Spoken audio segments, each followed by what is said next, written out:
Shalom para pemirsa di seluruh tanah air Indonesia.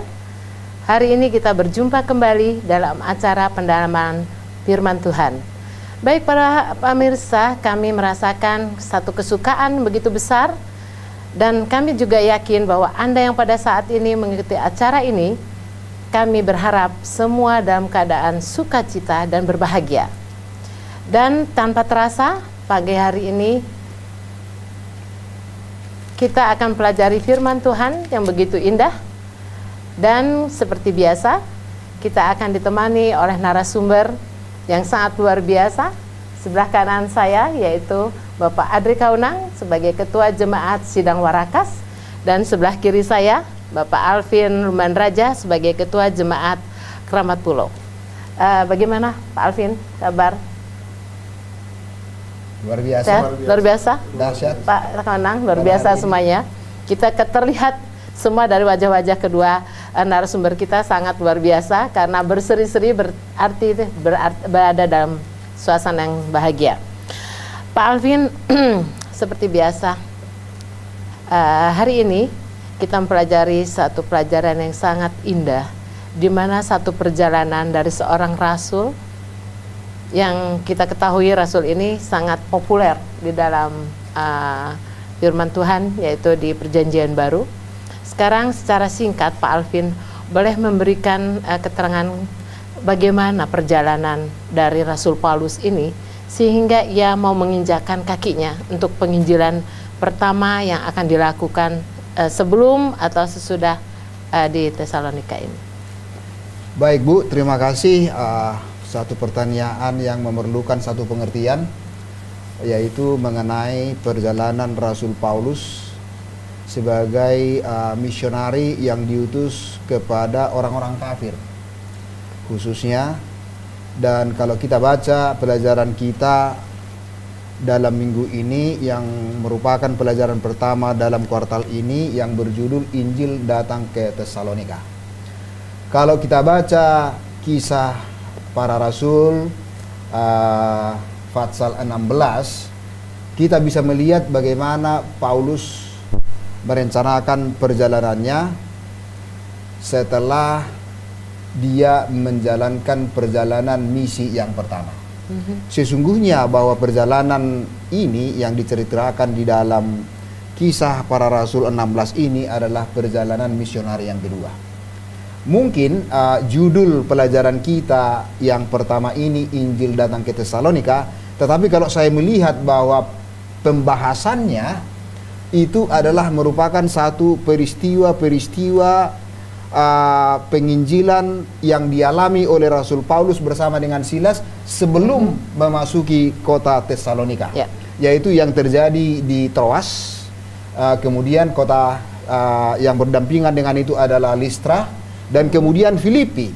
Itu sebenarnya ada hal-hal yang terjadi yang merupakan inti dalam pelajaran kita pada pelajaran yang pertama. Tetapi nanti kemudian pada pelajaran kedua, sahabat depan, kita akan melihat nanti bagaimana penginjilan itu, bagaimana dia menjalin satu hubungan yang baik ke jemaat di Tesalonika atau penginjilan di Tesalonika.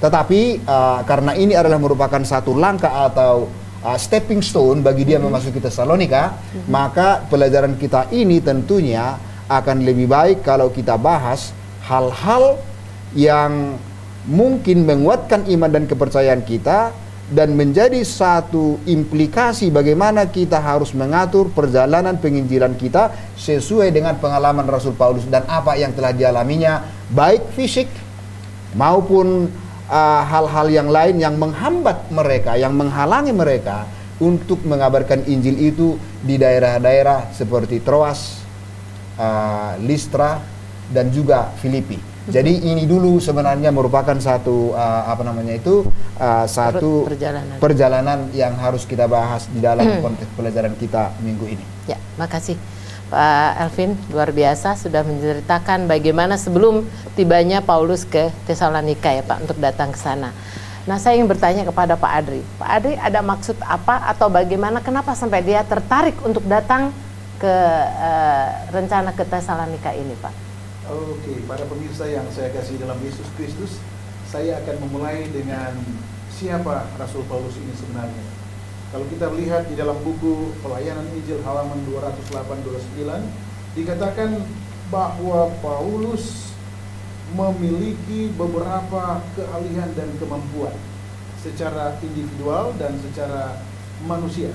Yang pertama, dia adalah seorang yang cekatan, yang rajin dalam bisnis, dan roh yang melayani dan menyala-nyala di dalam melayani Tuhan. Yang kedua adalah Tesalonika ini adalah bagian yang unik, di mana terdapat individual atau beberapa warga negara yang datang ke tempat itu, dan mereka hidup di tempat sana, dan terjadi banyak masalah bila mana ada orang-orang yang memiliki latar belakang dan budaya yang berbeda-beda. Inilah yang Rasul Paulus tertarik untuk melihat bagaimana orang Yahudi yang ada di luar Yerusalem sana, dan bagaimana cara mereka untuk supaya bisa dibalikkan cara berpikir mereka untuk kembali kepada firman Tuhan tentang solusi yang benar tentang Injil dan Yesus. Baik, terima kasih Pak Adri, luar biasa. Ya, kembali saya ke Pak Alvin. Pak Alvin, kalau lihat perjalanan daripada Rasul Paulus ini, apakah dia dengan mudah atau ada halangan-halangan yang membuat dia untuk memberikan pekabaran Injil itu? Apakah dia harus membayarnya dengan mahal atau kira-kira berjalan dengan seperti biasa aja dalam pengajaran itu? Ada reaksi nggak dari orang-orang sekitarnya pada waktu dia datang ke tempat itu? Yang jelas bahwa Rasul Paulus bersama dengan Silas itu menemui berbagai halangan.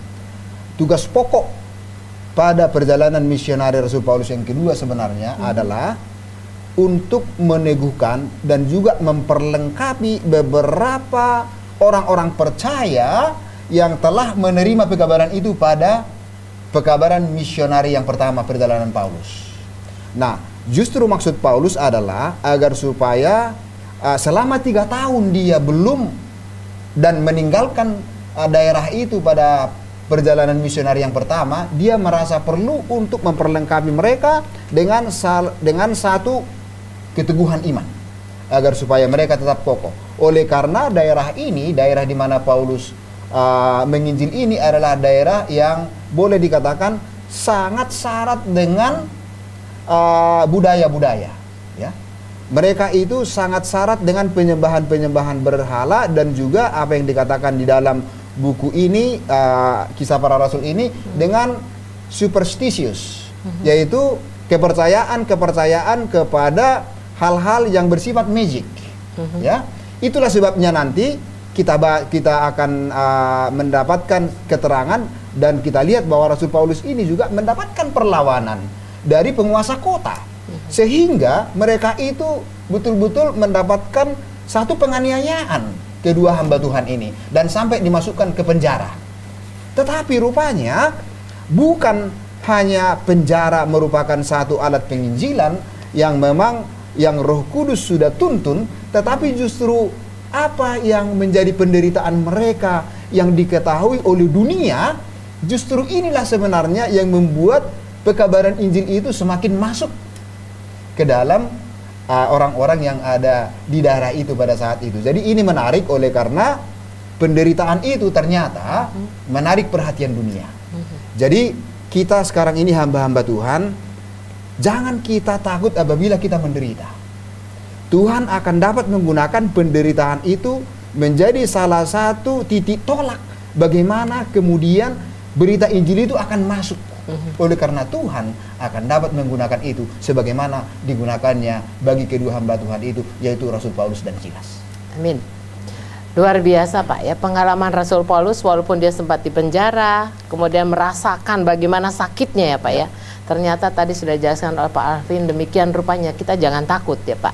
Tapi satu pertanyaan nih Pak Adri, apakah hal-hal duniawi yang jika kita tidak berhati-hati, dapatkah kita menjauhkan dari Tuhan? Pertanyaan yang sangat baik. Yang pertama adalah masalah uang, ya, masalah seks, kekuasaan, dan hal-hal lainnya. Bila mana kita atur hal ini dengan baik dan tentunya dengan prosedur yang baik, maka tidak ada masalah. Tetapi yang terjadi di Tesalonika adalah masalah-masalah ini dicampur baurkan dengan masalah-masalah rohani. Inilah yang sementara Rasul Paulus kikis untuk supaya melakukan hal-hal itu untuk kepujian dan kemuliaan nama Tuhan. Shalom. Terpujilah nama Tuhan oleh karena besarlah kasih karunia-Nya. Kita sudah menyelesaikan pelajaran sekolah sahabat mengenai kesaksian dan penginjilan, dan sekarang masuk kepada buku Tesalonika, masih tentang penginjilan. Nah, untuk ini kami kembali menghimbau agar setiap majelis di jemaat, kalau kita mau rapat, jangan lupa mohon dengan hormat. Agenda pertama setelah renungan yang dibawakan oleh pendeta atau ketua rapat, tanyakan kegiatan penginjilan. Dan setelah itu, ingatlah pelajaran-pelajaran yang sudah kita bahas bersama. Evaluasi harus dibuat. Evaluasi boleh berhasil dengan baik kalau ada pelaporan. Pelaporan bisa berhasil dengan baik kalau program dilaksanakan.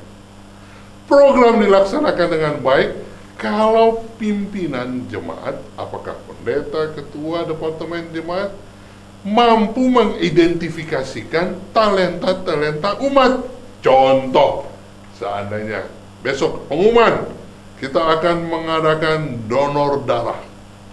Jangan sekedar umumkan, buatlah acara donor darah ini adalah acara bersama, bukan acara pimpinan jemaat. Pastikan anggota di setiap UKSS punya ambil bagian andilnya. Ya. Ada yang bersedia menyumbangkan darah, ada yang bersedia membawa makanan, ada yang bersedia membawa mobil untuk angkutan, ada yang bersedia untuk berdoa, mengundang teman, dan lain sebagainya. Kalau masing-masing anggota dilibatkan, program akan berjalan dengan baik. Pemirsa, saya percaya Tuhan mau agar kita dari hari ke hari kegiatan penginjilan dan kesaksian kita semakin lebih baik lagi. Dan sahabat depan, sahabat pertama Triwulan Baru adalah merupakan sahabat puasa umat Advent sedunia. Mustahil kita sukses menginjil dan bersaksi tanpa kuasa Roh Kudus. Jangan lupa, persiapkan hati kita, umumkan dan motivasi, semua kita ikut terlibat di dalam berpuasa bersama dan berdoa bersama, memohon agar roh hujan akhir menjadi bahagian kita. Tuhan memberkati kita. Amin. Baik para pemirsa yang kami cintai dan kami kasihi, kita kembali lagi pada pelajaran kita yang kali ini.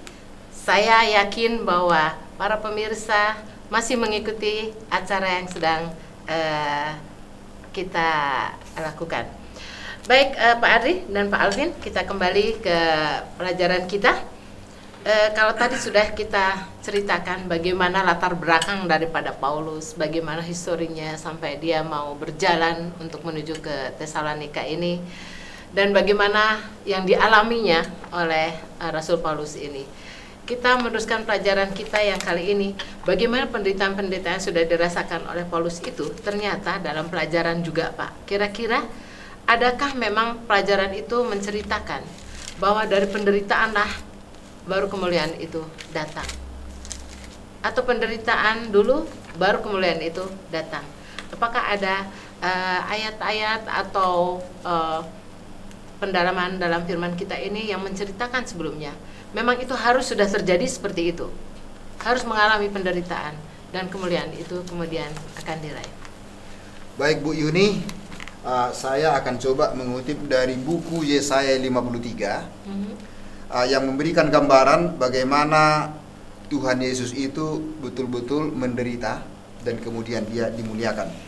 Saya bacakan di sini, dikatakan, sebagai taruk ia tumbuh di hadapan Tuhan dan sebagai tunas dari tanah kering ia tidak tampan dan semaraknya pun tidak ada sehingga kita memandang dia, dan rupa pun tidak sehingga kita menginginkannya. Ia dihina dan dihindari orang. Seorang yang penuh kesengsaraan dan yang bisa menderita kesakitan. Ia sangat dihina sehingga orang menutup mukanya terhadap dia, dan bagi kita pun dia tidak masuk hitungan. Tetapi sesungguhnya penyakit kita lah yang ditanggungnya, dan kesengsaraan kita yang dipikulnya, padahal kita mengira dia kena tulah, dipukul dan ditindas Allah. Tetapi dia tertikam oleh karena pemberontakan kita, dia diremukkan oleh karena kejahatan kita. Ganjaran yang mendatangkan keselamatan bagi kita ditimpakan kepadanya, dan oleh bilur-bilurnya kita menjadi sembuh. Sebetulnya ini adalah perjalanan penderitaan Yesus disalibkan, atau yang dikatakan dalam istilah Via Dolorosa. Ya. Jadi jelas di sini dikatakan dalam Yesaya 53 itu bahwa dia, Tuhan Yesus itu tidak menampakkan diri sebagai seorang raja atau oknum yang berkuasa. Ya. Dan penampilannya pada yang pertama pun seperti itu. Dia hanya sebagai seorang pelayan dan yang betul-betul mau masuk ke dalam hati dan pikiran manusia dengan berbagai kasih, pertolongan, dan rasa iba yang diperlihatkannya di dalam setiap dia bertemu dengan manusia. Jadi boleh dikatakan bahwa memang penderitaan itu adalah bukan merupakan sesuatu hal yang perlu kita hindari sebenarnya kalau kita mau menjadi murid Kristus.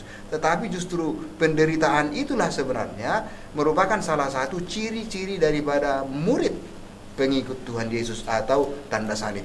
Jadi itu sebabnya ini adalah merupakan suatu yang oleh orang-orang Yahudi maupun yang bukan Yahudi itu sepertinya sangat menggelikan. Kenapa justru Tuhan, Raja alam semesta yang kita tunggu-tunggu itu, kenapa dia mesti menderita? Ya. Jadi ini merupakan sesuatu hal yang tidak bisa diterima. Jadi itu sebabnya penderitaan itu merupakan salah satu bagian daripada kehidupan mengikuti Yesus. Barulah kemuliaan itu akan kita dapat. Ada salah satu contoh yang pernah terjadi di Jepang, ya. Dulu pada saat orang-orang Jepang diharuskan untuk menyembah kepada kaisar, ya, maka gambar kaisar ini ditaruh di setiap sekolah-sekolah yang ada di Jepang. Dan dikatakan di sana, oleh karena melekatnya perhatian mereka terhadap kaisar yang mereka sembah itu, setiap foto yang ada melekat di dalam gedung-gedung sekolah itu wajib diselamatkan oleh setiap orang-orang Jepang. Walaupun mungkin dia harus mati di dalam bahaya. Kalau seandainya ada gempa bumi, air hujan dan banjir, seseorang akan mendapatkan suatu pangkat yang dimuliakan menjadi pahlawan yang anumerta kalau dia bisa menyelamatkan gambar dari seorang kaisar. Jadi di sini bisa kita lihat bagaimana pengorbanan seseorang itu hanya untuk mendapatkan suatu kemuliaan. Ya, ini mungkin salah satu contoh yang klasik, ya. Tetapi kita lihat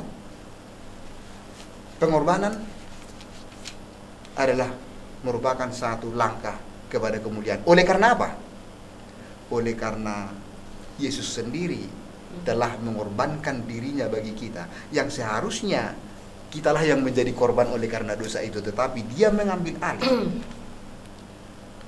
Korban yang seharusnya milik kita itu menjadi miliknya agar supaya kita selamat. Jadi ini adalah merupakan satu keterangan Alkitab bahwa memang Yesus itu harus menderita, baru kemudian dia akan beroleh kemuliaan dan dimuliakan. Amin. Itu secara singkat apa yang bisa saya terangkan. Amin. Baik, seperti tadi di dalam Yesaya 53 yang sudah dijelaskan oleh Bapak Alvin, kita melihat Pak di sini bahwa ayat ini menceritakan suatu apa yang dialami oleh Tuhan pencipta kita sendiri, ya Pak, ya. Nah, supaya masing-masing kita juga secara pribadi sini dapat memiliki hidup yang kekal tentunya. Jadi sesuai dengan apa yang terang kebenaran yang ajaib ini, itu satu gambaran tentang tabiat Allah. Nah, di sini Pak Adri, Kalau sudah tadi ceritakan, bayangkan yang harus menderitanya siapa, yang mendapat kehidupan kekalnya siapa, kan? Seolah-olah tidak adil dalam hal ini ya. Tetapi bagaimana gambarannya menurut Pak Adi di sini? Kadang-kadang orang mensalah tafsirkan bahwa kita harus menderita seperti Yesus, baru kita juga mendapatkan kehidupan kekal. Jadi kadang-kadang penafsiran ini terjadi karena melihat Yesus juga sudah menderita. Apakah kita juga harus menderita dulu seperti Yesus, baru hidup yang kekal itu kita terima? Terima kasih, pertanyaan yang baik dari Ibu Yuni. Saya ingin membacakan dalam tulisan Alfa dan Omega jilid 7 halaman 178. Dikatakan bahwa kematian Kristus membuktikan kasih Allah yang besar bagi manusia. Bukan untuk penyiksaan manusia sendiri, melalui penyiksaan diri sendiri baru dia memperoleh keselamatan. Catatan bagi kita adalah bacaan selanjutnya. Itulah janji kita bagi keselamatan. Menghilangkan salib dari orang Kristen adalah sama seperti menghilangkan matahari dari langit. Salib membawa kita lebih dekat kepada Allah, mendamaikan kita dengan Dia. Jadi cara pandang kita tentang peristiwa ini, kita harus membuang jauh-jauh kebodohan ataupun cara berpikir manusia. Biarlah kita pakai apa yang dikatakan oleh firman Tuhan atau Alkitab.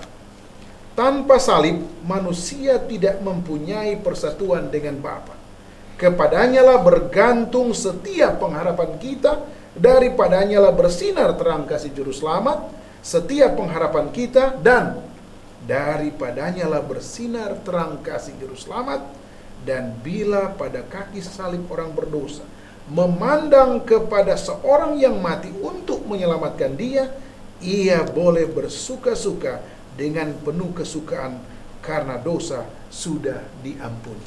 Ingat, kita tidak boleh berpegang pada tradisi, budaya, cara pandang, lifestyle kita, tetapi mari kita lihat bahwa firman Tuhan adalah merupakan tolak ukur bagaimana kita berpikir tentang kebodohan menjadi kemuliaan dan keselamatan bagi saya dan saudara. Saya tertarik menambahkan dalam Lukas 24 ayat 26. Bukankah Mesias harus menderita?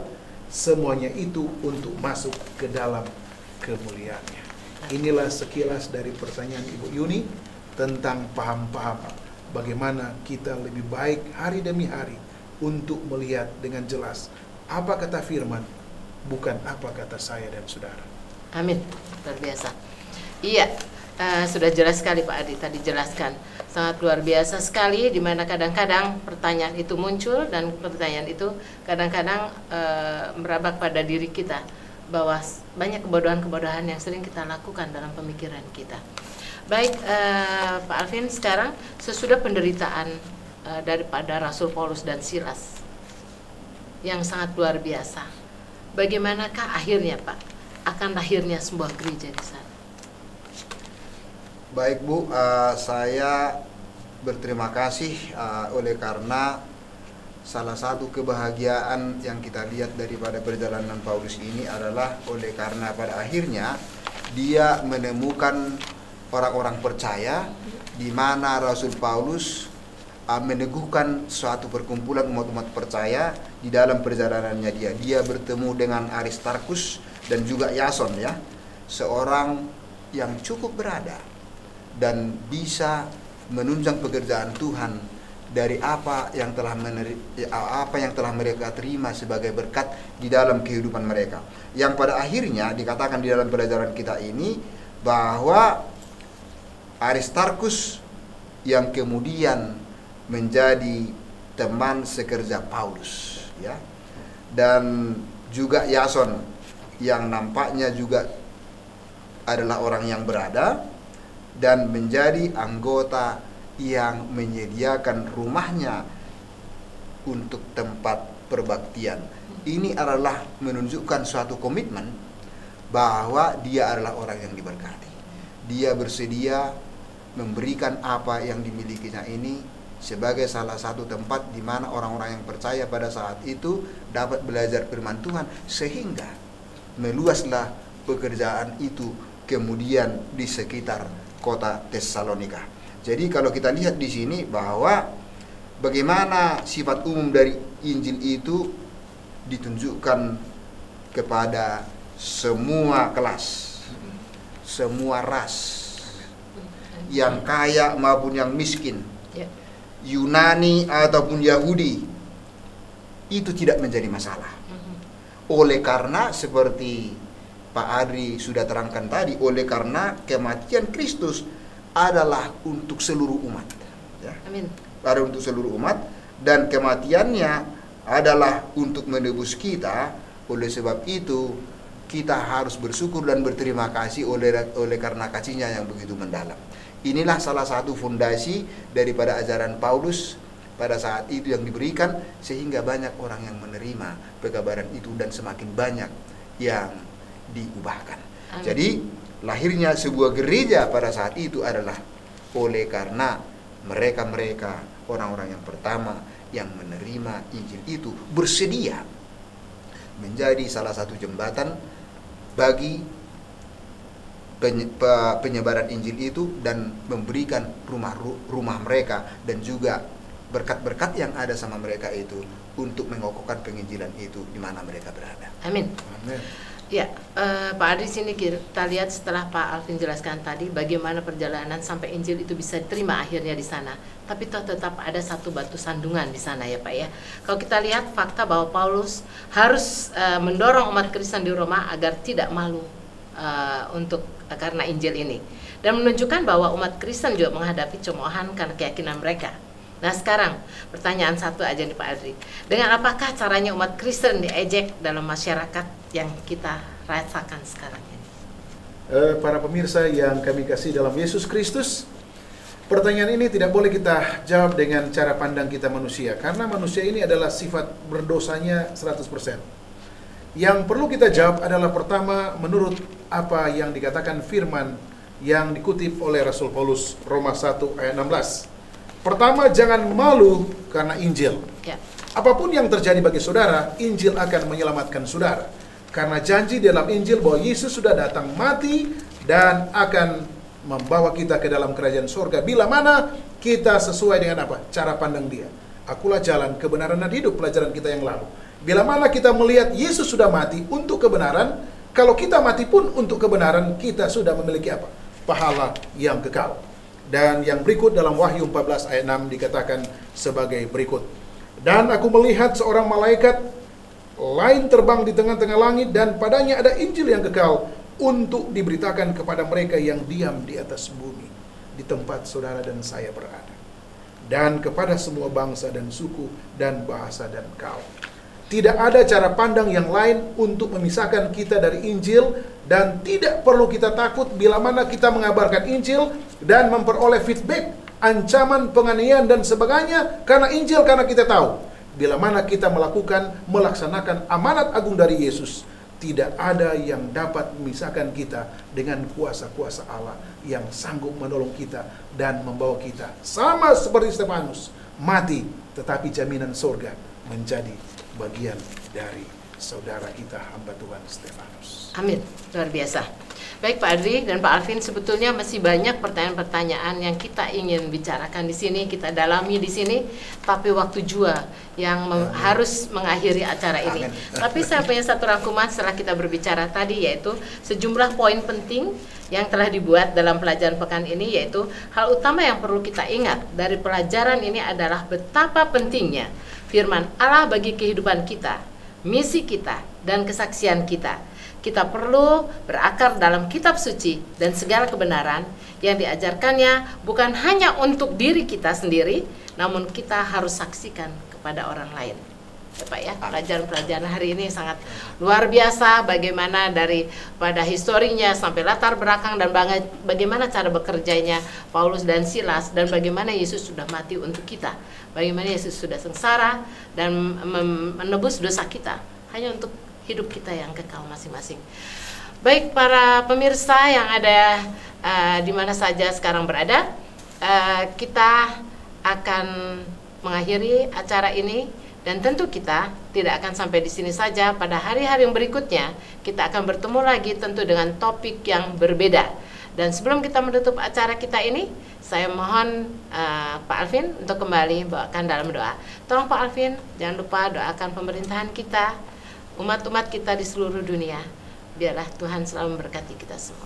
Baiklah, kita berdoa. Tuhan Allah Bapa kami yang bersemayam dalam tahta kerajaan surga, Bapa yang penuh kuasa, pencipta langit dan bumi,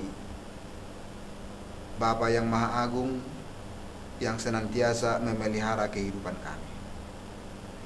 Walaupun kami penuh dengan kekurangan dan dosa, Engkau Tuhan begitu bermurah hati dan berpengasihan menolong kami dan menuntun kehidupan kami. Bahkan menyediakan jalan keselamatan bagi kami.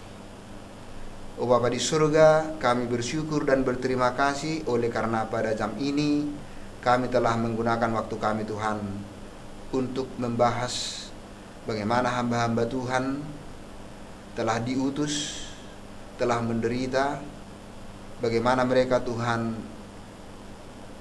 pengalaman kehidupan penginjilan mereka senantiasa mereka alami dengan penuh pengorbanan hanya untuk Yesus Kristus dan Injil kebenaran Tuhan yang harus disebarluaskan kepada orang-orang yang belum mengenal firman Tuhan. Oh Bapa di surga, kami bersyukur dan berterima kasih oleh karena pelajaran ini Tuhan mengajak kami agar supaya kami dapat melakukan dan melaksanakan Injil kebenaran Tuhan itu dan menyebarkannya kepada orang lain. Betapapun banyak kesulitan yang kami hadapi, oleh karena Tuhan pasti akan menunjukkan dan menuntun jalan yang terbaik bagi kami. Biarlah kiranya ya Tuhan melalui pelajaran ini, dan kami doakan juga ya Tuhan para pemirsa yang mendengarkan kesimpulan dan pembahasan pelajaran ini, kiranya mereka senantiasa diberkati. Diberikan kepada mereka ya Tuhan akal budi, hikmat dan kekuatan dari surga, agar apabila mereka Tuhan terjun ke dalam pekerjaan ini, kiranya tidak ada satupun yang menghalangi mereka, oleh karena Tuhan akan senantiasa memimpin. Kami berdoa secara khusus kepada pemerintahan kami, agar kiranya Engkau beri Tuhan tuntunan akal budi dari surga, agar supaya mulai dari pemerintahan pusat sampai ke daerah, sampai kepada kami masyarakat Tuhan, kiranya kami menggunakan waktu yang baik ini untuk dapat kami gunakan Tuhan menginjil dan membawa kebenaran Tuhan itu selagi kami diberi kebebasan oleh pemerintahan kami. Berikan Tuhan akal budi dan juga hikmat dari surga, agar masyarakat Indonesia, kami sebagai anak bangsa, kiranya ya Tuhan selalu dituntun ke dalam satu tuntunan di mana kami akan senantiasa dituntun ke dalam kebenaran Tuhan. Apapun yang terjadi Tuhan, biarlah itu kiranya dapat menjadi salah satu pengalaman rohani bagi kehidupan kami. Terpujilah namamu Tuhan, oleh karena bimbingan Tuhan kepada kami dalam kehidupan kami. Terpujilah namamu, dalam nama yang indah, Tuhan Yesus Kristus yang telah mati menjadi juru selamat dan penebus kami. Amin. Amin.